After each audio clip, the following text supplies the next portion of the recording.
Hi, ഇന്ന് നന്ദുക്കുട്ടന് സ്കൂളിൽ പോകേണ്ട ഒരു ദിവസത്തെ രാവിലത്തെ പരിപാടികളാണ്. രാത്രി മൊത്തം മഴയായിരുന്നു, അതുകൊണ്ട് രാവിലെ നല്ല തണുപ്പുണ്ടായിരുന്നു. ഇപ്പോൾ സമയം 6:30 എണീക്കാൻ നല്ല മടിയായിരുന്നു, പക്ഷേ എണീറ്റല്ലേ പറ്റൂ. എണീറ്റ് വന്നപ്പോൾ നേരെ നല്ലപോലെ വെളുത്തിട്ടുണ്ട്. കതക് തുറന്ന് പുറത്തിറങ്ങിയപ്പോൾ ആദ്യം കാണുന്ന കാഴ്ച അപ്പുറത്തെ വീട്ടിലെ കൊച്ച് ട്യൂഷന് പോകുന്നതായിരുന്നു. ആ സമയത്ത് ഞാൻ ഒരു നിമിഷം എൻ്റെ സ്കൂൾ കാലഘട്ടമൊക്കെ ഒന്ന് ആലോചിച്ചു. ട്യൂഷന് പോകുന്നു, സ്കൂളിൽ പോകുന്നു. നമ്മുടെ ജീവിതത്തിൽ നമുക്ക് ഒരിക്കലും തിരിച്ചു കിട്ടാത്ത ഏറ്റവും അടിപൊളി നിമിഷങ്ങളായിരുന്നല്ലേ അതെല്ലാം.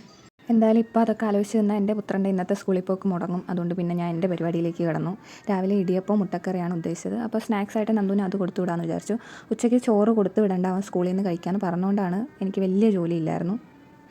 എൻ്റെ ഇടിയപ്പത്തട്ട് അത്ര ശരിയല്ല. എനിക്ക് ഓരോരോ തട്ടായിട്ടേ വെക്കാൻ പറ്റത്തുള്ളൂ. കാരണം ഇടിയപ്പത്തിൻ്റെ തട്ട് തമ്മിൽ ഗ്യാപ്പ് കുറവാണ്. അപ്പോൾ ഇഡലി വെക്കുമ്പോൾ കുഴപ്പമില്ല, പക്ഷേ ഇടിയപ്പം ആക്കുമ്പം നല്ല ഹൈറ്റിലല്ലേ നമ്മൾ മാവാക്കുന്നത്. പക്ഷേ അതുകൊണ്ട് ഒന്നിൻ്റെ മുകളിൽ ഒന്ന് വെക്കുമ്പോഴത്തേക്ക് ഇടിയപ്പം അമിങ്ങിപ്പോവും.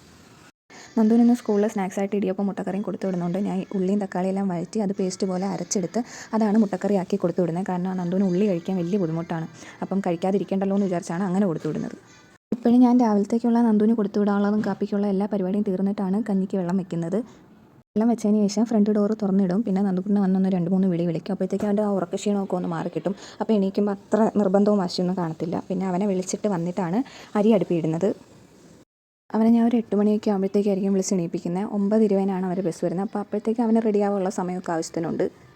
പിന്നെ അവനുള്ള ഫുഡൊക്കെ പാത്രത്തിലാക്കി സെറ്റാക്കി വെക്കും. അത് കഴിഞ്ഞിട്ട് ഞങ്ങൾ അവനെ എണീപ്പിച്ച് പല്ലൊക്കെ തേച്ച് കാപ്പിയൊക്കെ കൊടുത്ത് സെറ്റായിട്ട് ഇരിപ്പുണ്ട്. പക്ഷേ അതൊന്നും വീഡിയോ എടുക്കാൻ പറ്റിയില്ല. പിന്നെ ഇന്ന് കുറച്ച് നേരത്തെ ആയിരുന്നു, 8:45 ആയേ ഉള്ളൂ. അപ്പോൾ കുറച്ച് സമയമുള്ളപ്പോൾ ഞാൻ അപ്പോഴാണ് രാവിലത്തെ ഫോണൊക്കെ ഒന്ന് നോക്കുന്നത്.